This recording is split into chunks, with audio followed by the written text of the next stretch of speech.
안녕하세요. 새 아이를 키우며 엄마도 아이도 편해지는 자기주도 학습법을 코칭하는 학습코칭 임쌤입니다.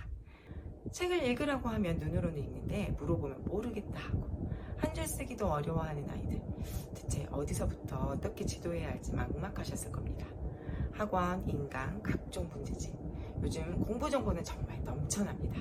하지만 공부에서 가장 기본이자 핵심은 결국 글을 제대로 읽고 이해하는 힘입니다. 이 읽기 훈련이 안 되어 있으면 아무리 문제집을 많이 풀어도 성적 향상이 더딜 수밖에 없습니다. 그래서 준비했습니다. 이번 방학 동안 하루 딱 20분 투자로 아이의 문해력과 독해력을 확 잡아줄 국어 공부법 루틴. 오늘 알려드릴 내용은 수많은 학생들을 현장에서 직접 코칭하며 실제로 검증된 방법입니다. 가정에서 바로 적용할 수 있는 구체적인 코칭 팁까지 전부 담았으니까요. 영상 끝까지 신청해주세요. 그럼 바로 시작하겠습니다. 먼저 첫 번째 독서입니다. 책을 읽은 뒤 아이에게 어떻게 질문하고 계시나요? 책 다 읽었어? 잘했어. 저 그 책 줄거리 내용이 뭐지? 라고 하고 계시진 않죠. 자, 첫 번째, 기억에 남는 장면. 두 번째, 무슨 일이 일어났는지. 세 번째, 왜 기억에 남았는지.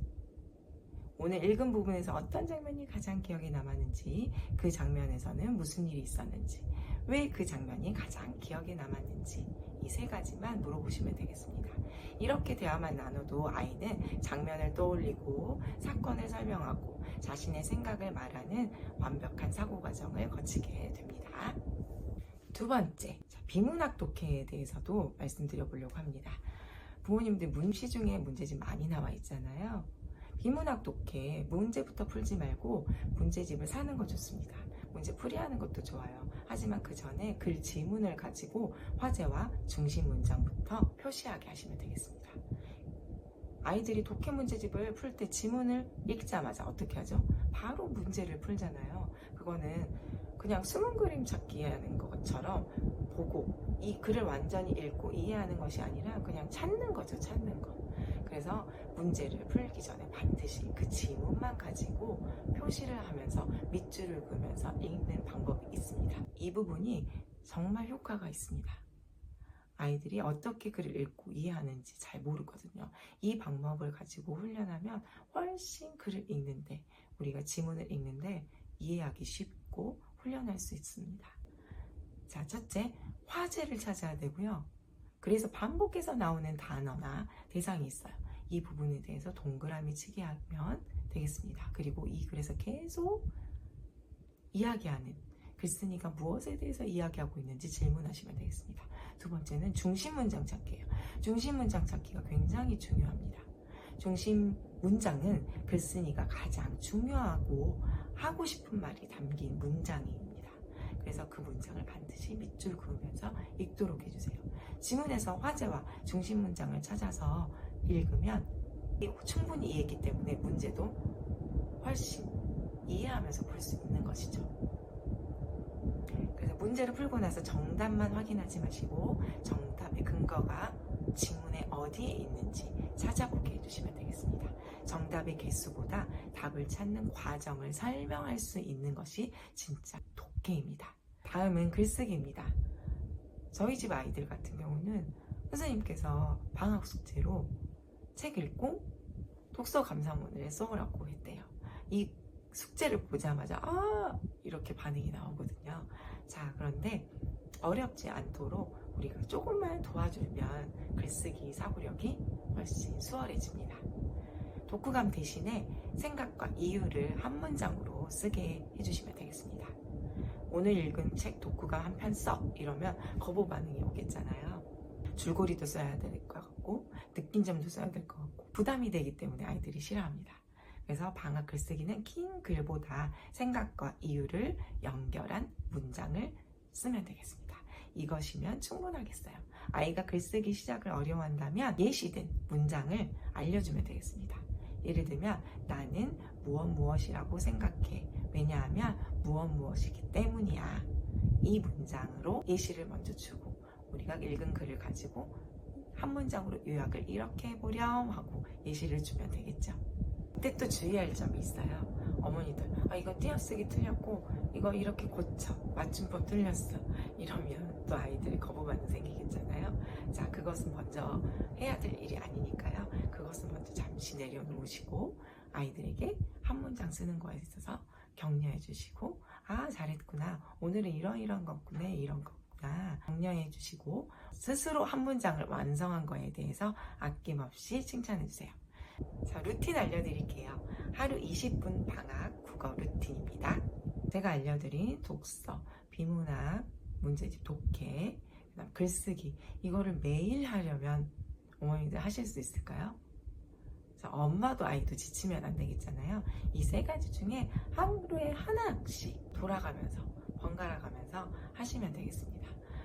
너 이거 다 해야 돼? 이거 했어? 이거 했어? 이러면 아이들이 거부 반응이 오겠잖아요.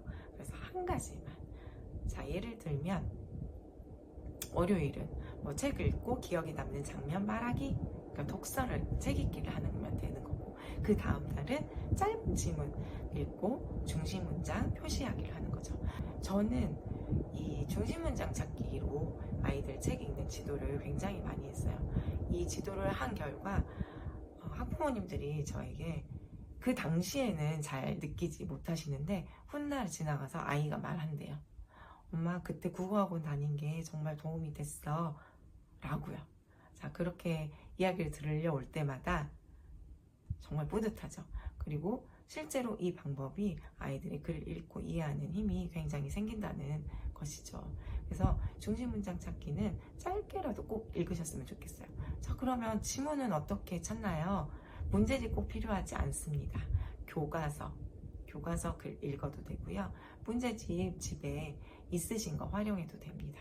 그 문제집을 풀이하는 것보다 지문을 읽고 중심 문장을 찾고 하는 것들, 이 글에서 무엇을 설명하고 있는지, 어떤 구조로 이해하고 있는지, 그거에 대해서만 훈련하시면 되겠습니다. 세 번째, 그 다음 날은 이번 주 읽은 내용 한 문장으로 쓰기. 그렇죠. 자, 이거를 또 분리해서 하려면 그동안 읽었던 거 다 한 문장으로 써, 이러면 분리하려고 하면 또 힘들잖아요. 그래서 두 번째, 비문학 문제집이나 지문, 우리가 짧은 지문 읽고 중심 문장 찾기 했잖아요. 이걸 활용해서 그 다음날 한 문장으로 요약해보자 라고 하시면 돼요. 또 따로 찾고 따로 해보라고 하면 또 어려울 수 있으니까 우리가 그동안 읽었던 지문을 가지고 이 지문을 한 줄 문장으로 한번 요약해보자 라고 쓰시면 되겠습니다. 세 가지 이 루틴을 매일 한 가지씩 한다면 글을 읽고 이해하는 힘이 분명히 생길 것입니다. 그래서 2학기 때 담임선생님과 혹은 문제집을 풀이할 때 우리 아이가 책을 읽을 때 눈빛이 달라질 거예요. 공부를 대하는 태도가 달라질 것입니다. 자, 이 결과를 얻는다면 우리는 굉장한 소중한 것을 얻은 거예요. 그래서 우리 어머니들, 아이들 힘내시고 방학 루틴, 20분 루틴으로 소중한 걸 얻어가셨으면 좋겠습니다. 부모님들은 제가 현장에서 오랫동안 수많은 아이들을 직접 가르치면서 알게 된 사실이 하나예요. 상위권 몇몇 아이들을 제외하고는 다수의 아이들이 공부를 안 하려는 게 아니라 방법을 몰라서 못하고 있었다는 거예요. 어떻게 읽어야 하는지, 무엇을 짜야 하는지, 내 생각을 어떻게 써야 되는지 단 한 번도 제대로 배워본 적이 없었던 거죠. 방법을 모르니까 당연히 어렵고 재미가 없고 모르겠어요 라는 대답이 먼저 나올 수밖에 없는 것이죠.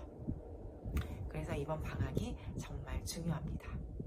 거창한 문제집이나 힘든 학원 수업 대신에 하루 딱 20분 투자해서 모든 공부의 바탕이 되는 국어공부법 루틴 만들어주세요. 아이가 직접 읽고 찾고 말로 설명하고 한 문장으로 써보는 이 소중한 경험이 쌓이면 아이들의 눈빛과 공부 태도가 완전히 달라지게 될 거예요. 이번 방학 아이에게 공부하라고 독촉하는 대신 스스로 생각하는 힘을 선물해 주시면 어떨까요? 오늘 영상이 도움되셨다면 구독과 좋아요, 알림 설정 부탁드리고요. 궁금한 점이나 아이 코칭하면서 어려운 점은 댓글로 남겨주시면 정성껏 답변해 드리겠습니다. 지금까지 학습코칭 임쌤이었습니다. 감사합니다.